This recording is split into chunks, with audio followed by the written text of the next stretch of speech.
going to begin our discussion today with Dr. Nathan Stith. I'm going to give him this time now to just kind of introduce himself and talk a little bit about him and his relationship to Shakespeare. Okay, hi everybody. My relationship to Shakespeare. Well, I went to undergrad at Hofstra University, which is a liberal arts university on Long Island. It's bigger than Trinity. Maybe it's about, well, at least when I was there, it was about 14,000 students, so pretty good size. They have their theater program. They have an exact replica of the Globe Theater that they put up every year, and they have this big Shakespeare festival. So Shakespeare is a big part of their main stage season, and it's also a big part of their training. And so that's really what I was looking for. I was looking for a BFA program that was close to New York City, but not in New York City. I also got into NYU, but I was a little intimidated about diving right into the big bad city. But I was also really into Shakespeare, and that kind of classical training really appealed to me. So during my 4 years of training there, I took several Shakespeare acting classes, Shakespeare literature courses, also, voice and speech and that kind of training that was really focused through the lens of Shakespeare, doing a lot of work with iambic pentameter and all that fun stuff. I also did, while I was there, Measure for Measure and As You Like It and Macbeth and Pericles. So I had a pretty big Shakespeare experience there. And really, when I graduated, my plan was to move to New York and do Shakespeare. Be a professional Shakespeare actor. I think the second job I got out of college was a national tour of Romeo and Juliet, where I played Benvolio. And so that was sort of on my way. And then pretty quickly realized that there's not a lot of work for just Shakespearean actors. Certainly there's a lot of work that doesn't pay. In New York, there's a lot of small little companies that do Shakespeare, and Shakespeare in the Park, not the big Shakespeare in the Park, but lots of other Shakespeare in the Park, Queens and other boroughs. They all have their own little Shakespeare in the Park. But not a lot of regional theaters are doing Shakespeare. There's not a lot of money to be made. And so I sort of shifted my focus a little bit towards musical theater. I'd also trained and done a lot of, voice lessons for years and worked in musical theater as well. So that was sort of my focus. I went to graduate school at the University of Colorado in Boulder, and they have a professional theater company associated with their program, and that's Colorado Shakespeare Festival, which is the second largest Shakespeare festival, or second longest running Shakespeare festival in the country, second to the Oregon Shakespeare Festival.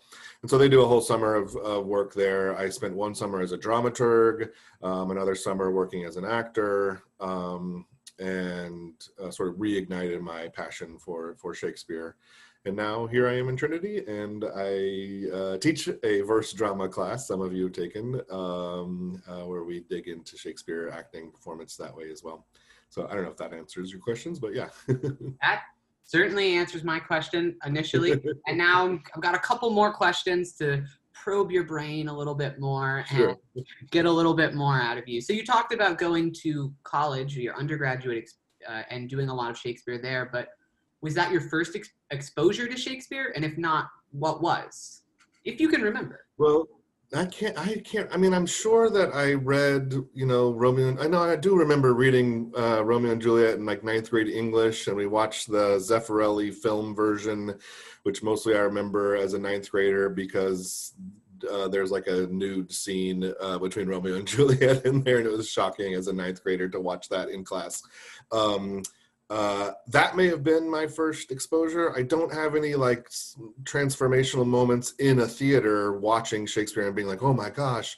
I grew up in Manhattan, Kansas, a small town in Kansas that I don't remember ever seeing even like a community theater production. So it must have been reading in high school, Romeo and Juliet, and then I do remember reading Macbeth and As You Like It. So there were some other, it must have been through English classes in high school. Whatever it was certainly made an impression on you, because Definitely. going in and doing it in college. Right. Do you have a favorite Shakespeare play? And if so, why?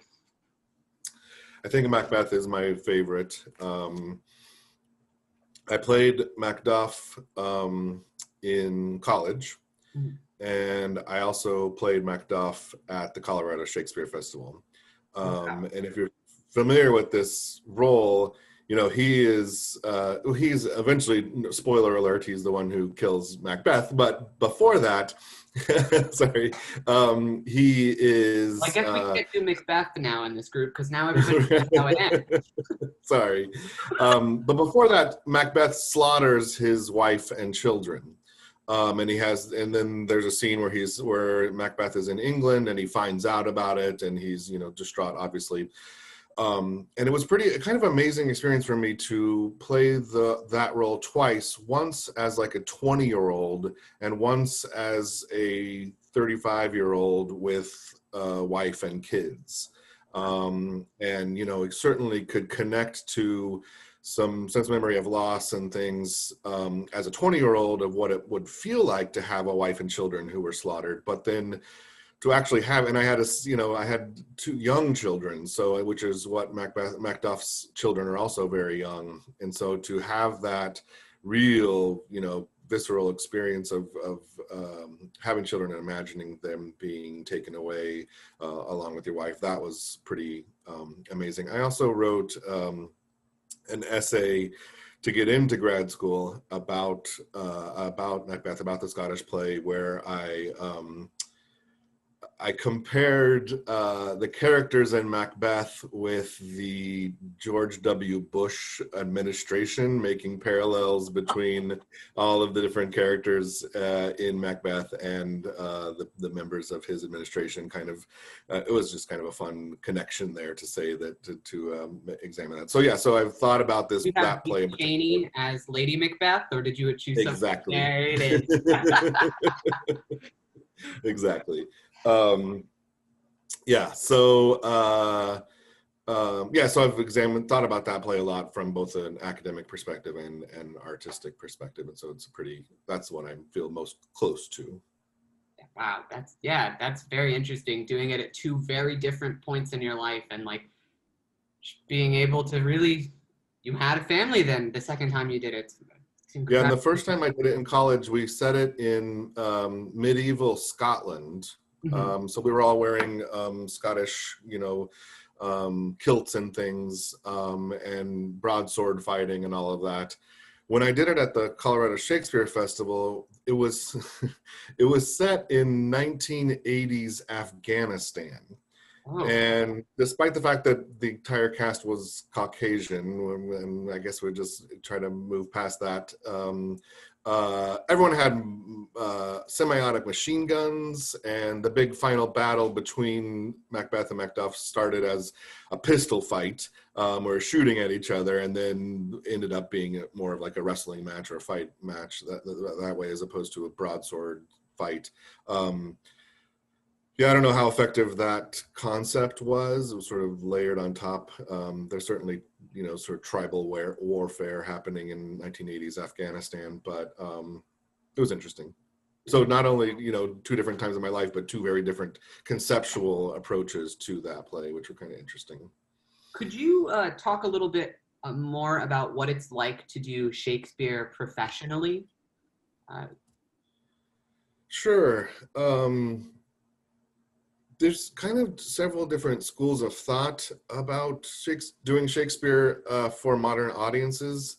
I feel like, from my perspective, is that my number one job as an actor doing Shakespeare for a contemporary audience is to make sure that they understand the words and understand what's happening underneath the words.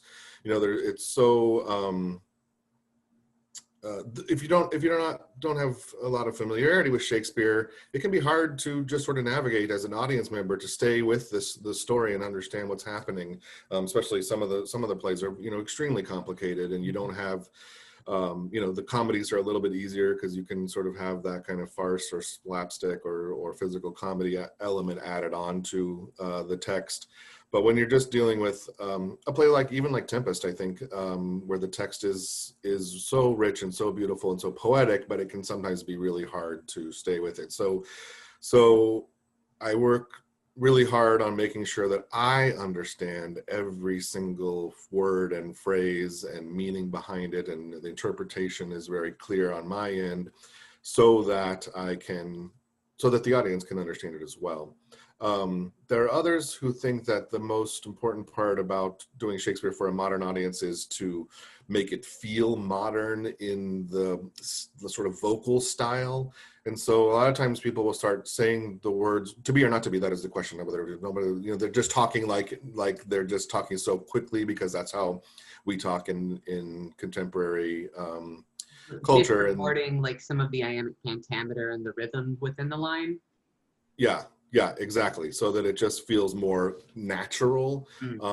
But the poetry, in my opinion, the poetry gets lost, and the poetry is what's so beautiful about it. So I don't know. I've worked with both kinds of actors and directors as well. But it's different. The other thing that is different, I think, about doing Shakespeare as opposed to maybe a contemporary piece is the amount of homework for the actor is significantly more doing Shakespeare, right? That, I don't know, we can talk about that more, but I guess if you want, but there's just, you're looking way beyond, what is my objective? What are my obstacles? What tactics am I taking? Where's the beat shifts? You're looking way beyond all of that. And so the work that you have to do, it doesn't happen in the rehearsal room. It happens outside on your own. And then doing something like Colorado Shakespeare Festival, where we were doing that company works in rep. So the season I was there as an actor, we were doing Midsummer Night's Dream, Macbeth, and Richard II. So there would be, and it was all outdoor, this outdoor amphitheater in Colorado. And we would do, the Scottish play on Tuesday night, and then overnight the crew would come in and take down that set and put up the Midsummer Night's Dream, which we would do Wednesday and maybe Thursday. And then Friday and Saturday we would do Richard II, and then Sunday we would do Macbeth again. So it was, it was every night basically a different show and playing different roles. And it's all happening within a summer, similar schedule to, Trinity, where, you just have June, July, and August. And so to get all three of those productions up and running, you only had 2 weeks of rehearsal, 2 weeks, 8 hours a day for 6 days a week. So, but it's only 2 weeks of rehearsal, and that's including tech. And so you have to come to the first day of rehearsal with your lines completely memorized. We would do maybe a day of table work, where we all sat around the table, looked at the first folio, examined different versions of the text, and sort of talked our way through it. So maybe a 6 or 8 hour day of that. And then the rest of the time you're just on your feet and learning it. And I mean, Shakespeare's got music and dancing and fight choreography, and the language is so intimidating. It's a lot of work. It's not, so to put that up in 2 weeks, including tech, is pretty intense. And then you would put up the first show. I think we did Midsummer first. And so the first week of performances, you're performing Midsummer every night, but you're rehearsing Macbeth every day. And then Macbeth opens, and you're performing Midsummer and Macbeth back, different every night, and then rehearsing Richard II every day. And then once all three are up, then you have another 6 weeks or so of the rotation. And, sort of, there's moments, yeah. Can I ask what roles you played in each? You mentioned in Macbeth you played Macduff, but what about the other? Right. In Midsummer Night's Dream, I was Theseus, Duke Theseus. I was also understudying Oberon, so there was a whole nother role to learn. In Richard II, I played the Duke of Carlisle, who it's a pretty small role, but he has a very important speech, sort of transformational speech for Richard II that happens near the end of the play. They kind of worked it out. You know, the way that they cast it is you have one big role, one medium role, and one small role. So you're not, trying to do everything at once. But I think the actor who played Richard II in Macbeth, he was, there's a character at the very beginning who comes and tells the story of when of Macbeth. At battle, he has one speech at the beginning, and then you never see him again. So like that's how they sort of balance it out there. But even just like we were doing Midsummer, which this production was set in the 1920s jazz era, and then Macbeth, which was set in 1980s Afghanistan, and then Richard II, which was more traditionally staged. And then we also did a original practices production of Henry V. If you don't know about original practices, so this is done, as far as we know, scholars, they do this performances the way that it was done in Shakespeare's time. So no rehearsal other than one afternoon of you enter here, you exit there. This the very basic staging. That's the only rehearsal you have.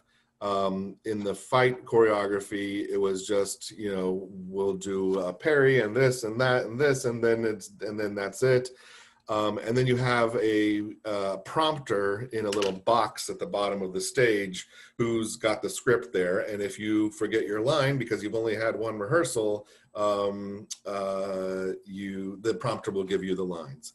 This is a newer thing that they were starting at Colorado Shakespeare Festival, but you would do one performance in the daytime, just like Shakespeare's time was. So there's no lights, no special effects, no music, no microphones.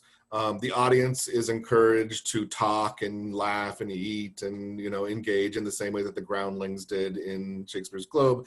The whole point of it is to sort of replicate the original practices of Shakespeare and his troupe.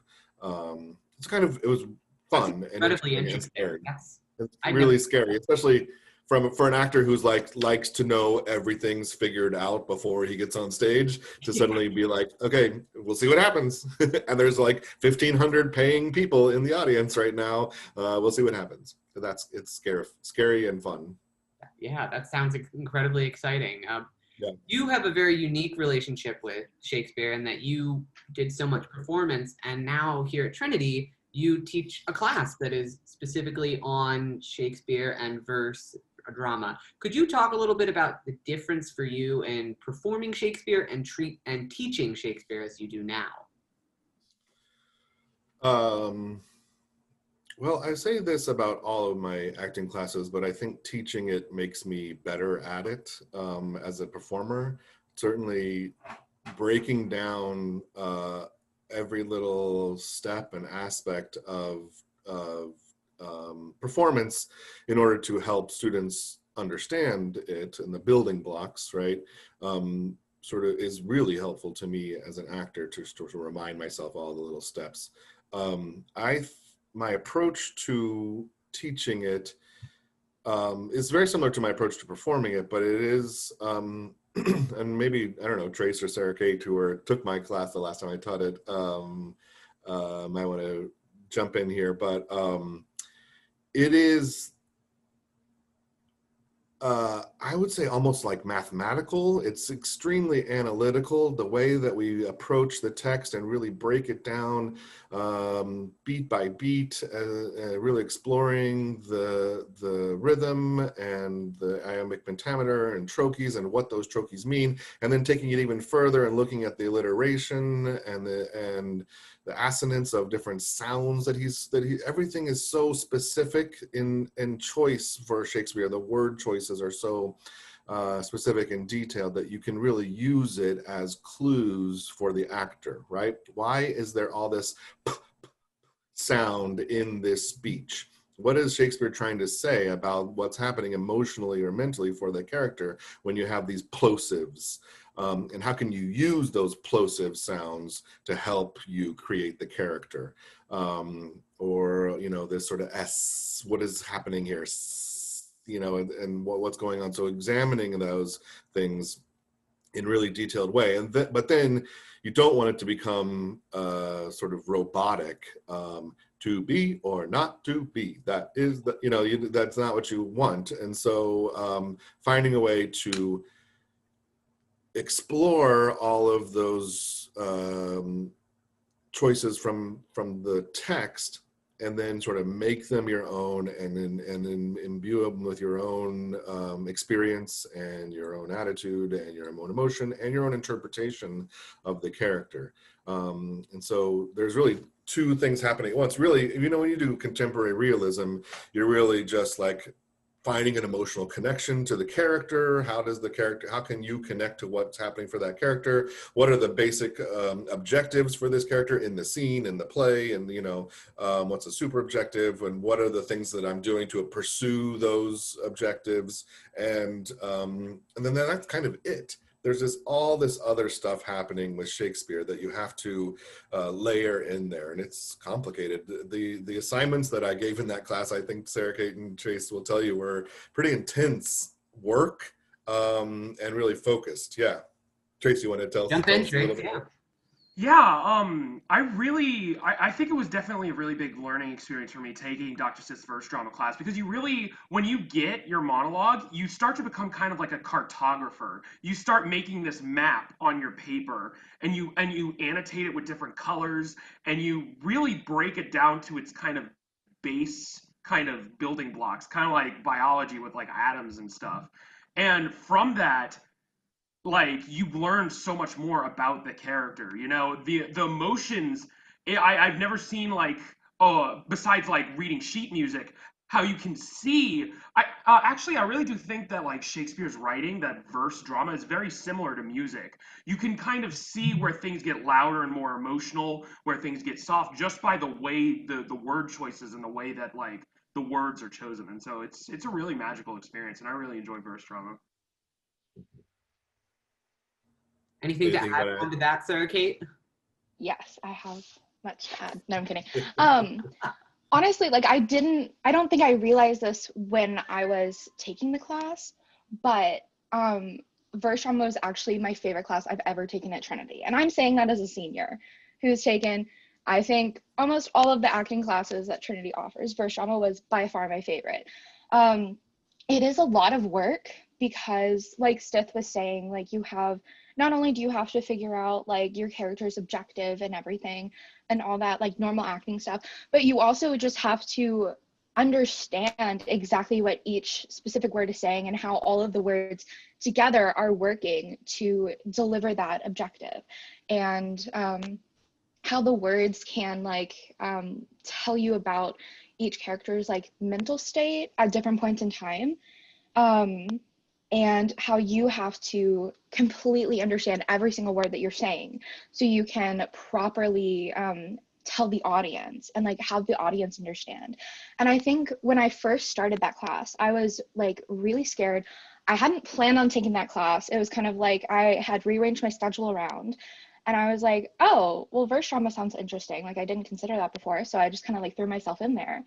And one of the things that Stith had us do first was, like, write down, like, anonymously on sheets of paper, like, I think it was something like how we feel about acting Shakespeare. And a lot of us were able to, like, anonymously share our insecurities about it, because it is very intimidating. It's very difficult, especially because it's not something that you can just, like, usually read at first glance and completely understand everything that's being said. You have to, like, delve into the words and, like, kind of immerse yourself in the language.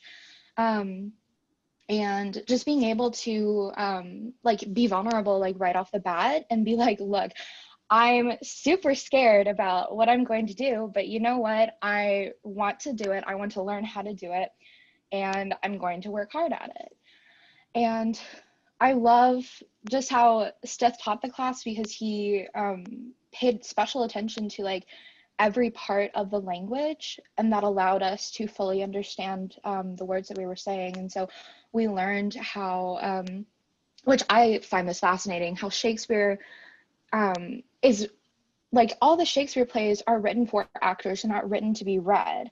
And because of that, his punctuation use is different than like how we use it in English. Like each different punctuation is for a different purpose. And so in like our assignments, we had to analyze exactly which, like, we had to mark each different punctuation in like different colors and like write what we, like, how we were going to use it.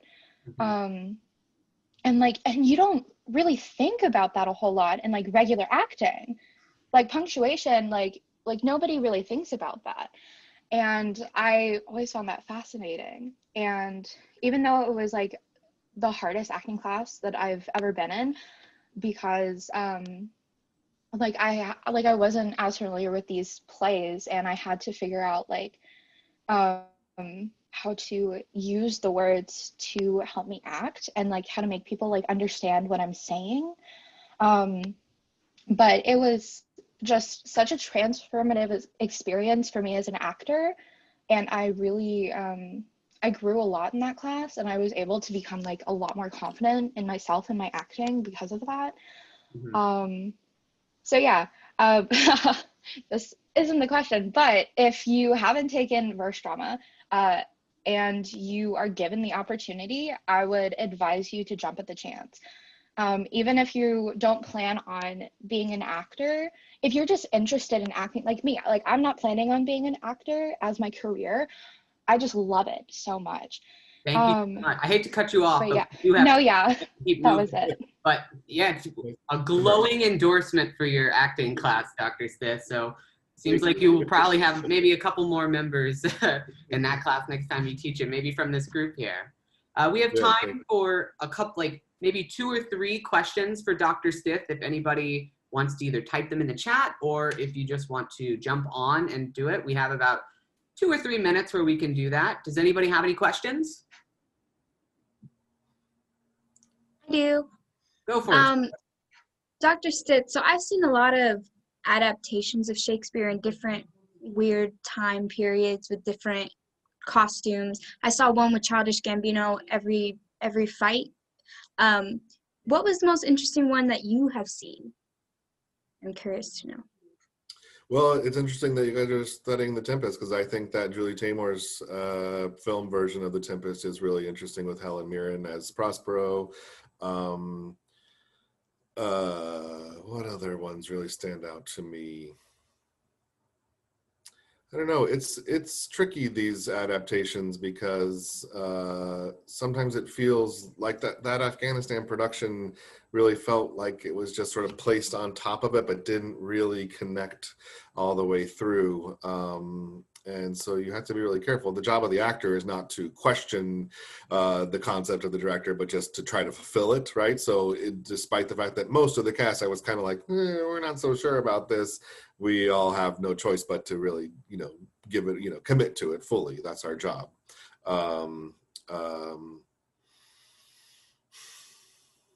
Trying to think of others. I did my senior year of college, Pericles, that was set in sort of, it was set as like sort of a film noir, 1940s film noir. That was really cool. It's just, I think it's fun to explore the themes and the language and how they can connect to other time periods, other eras, other locations. Yeah, I don't know. I think it's fun to play with, and it's kind of one of the fun things that I wish that we could do that with more things. But it's one of the things that I love about Shakespeare is that you can transform it in any way you want, explore it in those ways. Thank you. Thank you, Scarlett. One more question, if anybody else has one final question.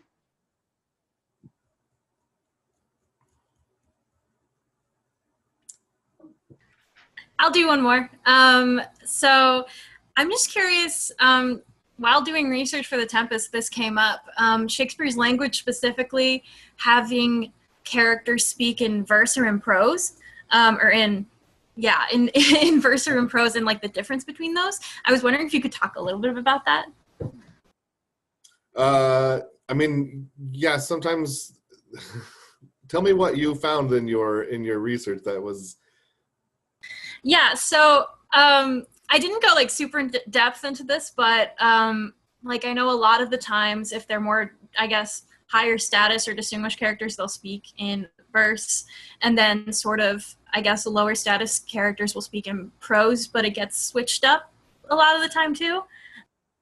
Right. So there are sort of these like basic rules, but he breaks those rules at times for very specific reasons, right? And so certainly this is something that you should be looking at when you're reading Shakespeare always.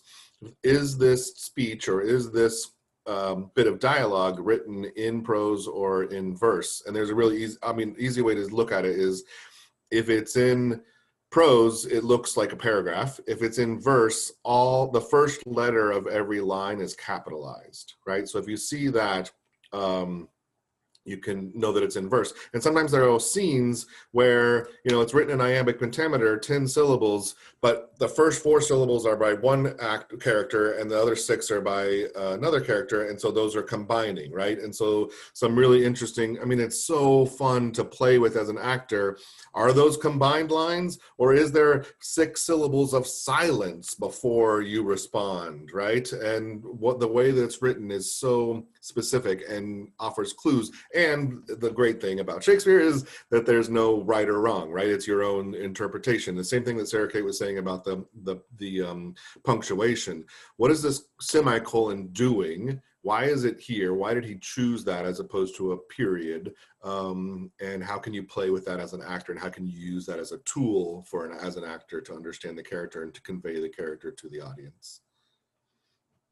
Yeah, Shakespeare's not going to be coming back from the dead to correct you and give you line notes. Yeah, and then also, different published versions will choose different punctuation, right? And so they're, like most publications are for English classes to be read, and so they'll adjust the punctuation to what makes more sense for a reader. And then you may want to look at the first folio or an acting edition and say, what's the change, what's the difference here, and then make your own choices based on different versions of the punctuation.